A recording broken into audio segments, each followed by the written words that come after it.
राधे।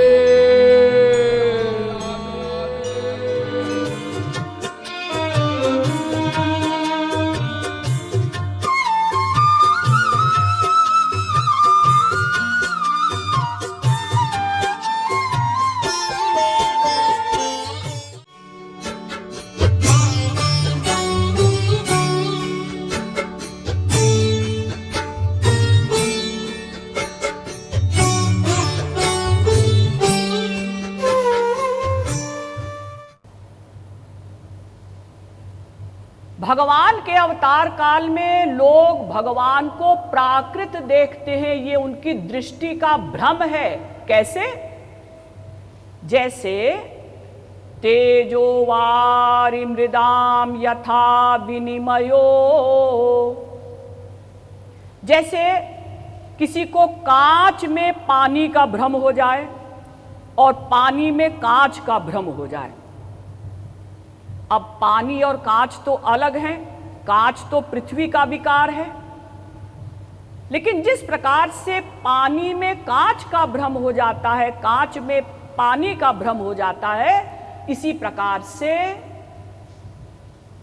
प्राकृत जीवों को, मायाबद्ध जीवों को भगवान का दिव्य शरीर नहीं दिखाई देता, प्राकृत दिखाई देता है। अवजानन्ति मां मूढ़ा मानुषीं तनुमाश्रितम्। गीता में भगवान कहते हैं कि मेरे अवतार काल में लोग मुझे प्राकृत मनुष्य की भांति देखते हैं। त्रिभिर्गुणमयैर्भावैरेभिः सर्वमिदं जगत् मोहितम नाभिजानाति मामेभ्यः परमव्ययम्। गीता के 7वें अध्याय का 13वां श्लोक।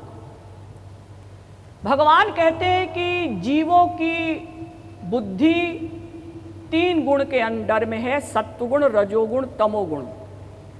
तो चूंकि इनकी इंद्रियां, मन, बुद्धि प्राकृत हैं, इसलिए मेरे अवतार काल में मुझे ये लोग प्राकृत देखते हैं। लेकिन महापुरुष लोग भगवान के अवतार काल में भगवान को दिव्य देखते हैं। जनक जी के विषय में आप लोगों ने पढ़ा होगा कि मूरति मधुर मनोहर देखी, भयउ विदेह विदेह बिसेखी। इन्हीं बिलोकत अति अनुरागा, बरबस ब्रह्म सुख ही मन त्यागा। सहज विराग रूप मन मोरा, थकित होत जिमि चंद्र चकोरा। जनक जी जो सदा निर्गुण निर्विशेष निराकार ब्रह्म की समाधि में लीन रहते थे, सदा राज्य कार्य करते हुए भी, स्त्रियों से प्यार करते हुए भी सदा निराकार ब्रह्म की समाधि में रहते थे। लेकिन जैसे ही इन्होंने भगवान राम को देखा, बरबस ब्रह्म सुख ही मन त्यागा। वो निराकार ब्रह्म का ब्रह्मानंद बरबस कहीं चला गया और भगवान के प्रेमानंद में सराबोर हो गए। क्योंकि जनक जी ने जिन राम को देखा वो दिव्य राम थे, और हम अवतार काल में भगवान को देखते हैं कैसे? प्राकृत। क्योंकि हमारे पास दिव्य मन नहीं, दिव्य बुद्धि नहीं, दिव्य दृष्टि नहीं। जाकी रही भावना जैसी, प्रभु मूरति देखी तिन तैसी। जिसकी जैसी भावना होती है अवतार काल में भगवान उसको वैसे ही दिखाई देते हैं। तो हमने भगवान को देखा, अनंत बार देखा अवतार काल में, टटोल टटोल कर। तो हमने कहा ये तो हमारी तरह है, जैसे हमारे हड्डी है, मैदा है, मांस है, ऐसे इनके भी है। जैसे हम भोजन करते हैं, पानी पीते हैं, ऐसे ही ये भी खाते पीते हैं। टटोल टटोल कर देख रहे हैं लोग, लेकिन उनको अपनी ही भांति भगवान दिखाई दे रहे हैं। तो संत महात्मा कहते हैं कि तुम बेवकूफ हो, तुम्हारी आंखों में पीलिया का रोग है, यानी माया का रोग है, इसलिए तुमको भगवान प्राकृत दिखाई दे रहे हैं। वास्तव में भगवान का शरीर दिव्य है। जब अवतार लेकर आते हैं तब भी उनका शरीर दिव्य होता है। जयति जन निवासो देवकी जन्मवाद।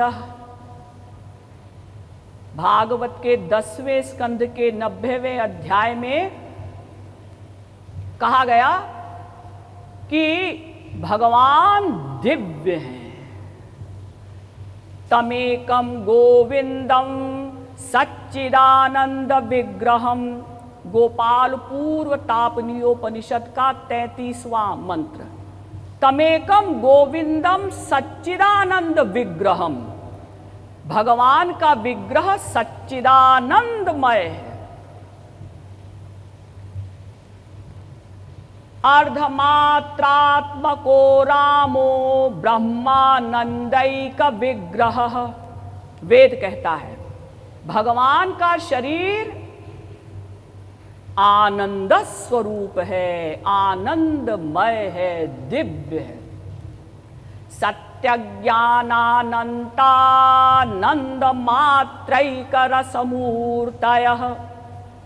भागवत के 10वें स्कंद के 13वें अध्याय का 54वां श्लोक। यानी भगवान का शरीर आनंदमय है, आनंद स्वरूप है। स्वेच्छोपात पृथक वपुः। भागवत 11वें स्कंद के 11वें अध्याय का 28वां श्लोक। भगवान अपनी इच्छा से शरीर बनाते हैं। उनका शरीर मां के गर्भ में नहीं बनता, अपने इच्छा से बनाते हैं। मानुष्य भावमापन्नम ये मां गृह्णन्त्यवज्ञया। महाभारत भी कहती है, भगवान कहते हैं कि ये मनुष्य मुझे साधारण मनुष्य की भांति समझते हैं, जबकि मैं दिव्य हूं। अस्यापि देव वपुषो मदनुग्रहस्य स्वेच्छामयस्य न तु भूतमयस्य कोपि। भागवत के 10वें स्कंद के 14वें अध्याय का 2 श्लोक। ब्रह्मा जी कहते हैं कि मुझ पर कृपा करने के लिए भगवान ने अपनी इच्छा से अवतार लिया है। और रामायण भी कहती है, निज इच्छा निर्मित तनु माया गुण गोपार चिदानंदमय देह तुम्हारी विगत विकार जान अधिकारी। भगवान का शरीर चिदानंदमय स्वरूप है, आनंदमय है, दिव्य है। आनंद चिन्मय सदुज्ज्वल विग्रहस्य गोविंदमादि पुरुषम तमहम भजामि। ब्रह्म संहिता भी कहती है कि भगवान का शरीर आनंदमय है, चिन्मय है, दिव्य है। आनंद मात्र कर पाद मुखोदरादिहि। यानी भगवान का शरीर कैसे बना है? आनंद मात्र से बना है। दिखाई देता है हाथ, पैर, मुंह, आंख, नाक, लेकिन ये सब कैसे बने हैं? आनंद से। जैसे भगवान स्वयं आनंद स्वरूप है ना, आनंदो ब्रह्मेति व्यजानात् आनंदाद्येव खल्विमानि भूतानि जायन्ते आनंदेन जातानि जीवन्ति आनंदम प्रयन्त्यभिसंविशन्ति। तैत्तिरीयोपनिषद 3री वल्ली का 6वां अनुवाक। भगवान जैसे स्वयं आनंद हैं। भगवान किसे कहते हैं? यानी भगवान का दूसरा नाम पर्यायवाची शब्द क्या है? आनंद। तो ऐसे ही उनका शरीर आनंद मात्र से बना है। देखिए, इसको थोड़ा सा समझिए। भगवान की 3 प्रमुख शक्ति हैं। एक प्रमुख शक्ति है स्वरूप शक्ति। अब उसके 3 भेद हैं, सत, चित, आनंद। यानी ये भगवान के अभिन्न स्वरूप हैं, सद ब्रह्म, चिद ब्रह्म, आनंद ब्रह्म। अब सद ब्रह्म की अंतरंग शक्ति का नाम है संधिनी और चित ब्रह्म की अंतरंग शक्ति का नाम है संवित और आनंद ब्रह्म की अंतरंग शक्ति का नाम है आनंद लादिनी शक्ति। अब देखिए, ये स्वरूप शक्ति 3 प्रकार की मैंने बताई, सत, चित, आनंद। मैंने आप लोगों को बताया कि सद ब्रह्म की अंतरंग शक्ति जो है वो संधिनी कहलाती है। तो भगवान का शरीर विशुद्ध सत्व से बना है। एक होता है अशुद्ध सत्व, जैसे माया के 3 गुण है ना, सत्व गुण, रजोगुण, तमोगुण। तो ये चूंकि माया के गुण हैं इसलिए ये अशुद्ध कहलाता है। सत्व गुण भी माइक है। लेकिन भगवान का शरीर, भगवान की जो सत शक्ति है, सत ब्रह्म की लादिनी शक्ति संधिनी, उससे बना है। यानी विशुद्ध सत्व में जब संधिनी शक्ति प्लस होती है तब भगवान का शरीर बनता है। देखिए, विशुद्ध सत्व में, अशुद्ध सत्व में नहीं, विशुद्ध सत्व में जब संधिनी शक्ति प्रधान होती है तो वो आधार शक्ति कहलाती है। अब विशुद्ध सत्व में जब संवित शक्ति प्रधान होती है तो वो आत्मविद्या कहलाती है। विशुद्ध सत्व में जब लादिनी शक्ति प्रधान होती है, आनंद शक्ति प्रधान होती है, तब वो गुह्य विद्या कहलाती है। और विशुद्ध सत्व में जो मैंने बताया संधिनी शक्ति जब प्रधान होती है तो उससे गोलोक का निर्माण होता है, नंद यशोदा आदि का निर्माण होता है। अब ध्यान से सुनिए, विशुद्ध सत्व में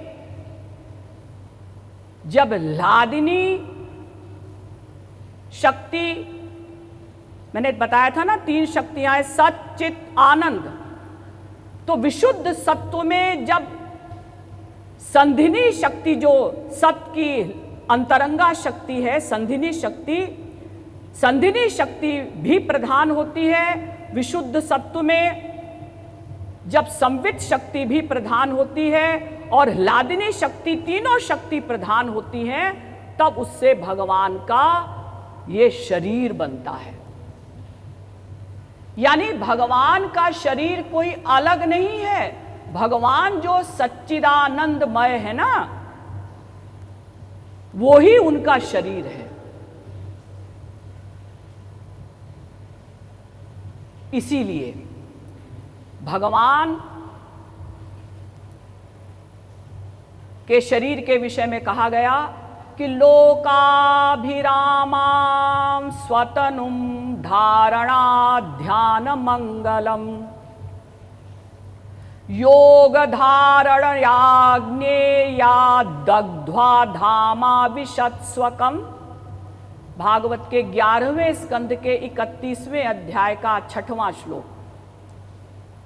चूंकि भगवान का शरीर और भगवान अलग नहीं है, यानी भगवान की आत्मा और शरीर ये अलग नहीं है, स्वयं भगवान ही शरीर बनते हैं। इसलिए भगवान जब अपने लोक को जाते हैं तो चूंकि वो स्वयं ही शरीर बने हैं, इसलिए शरीर को कहाँ छोड़ के जाएंगे, शरीर को साथ लेकर जाते हैं।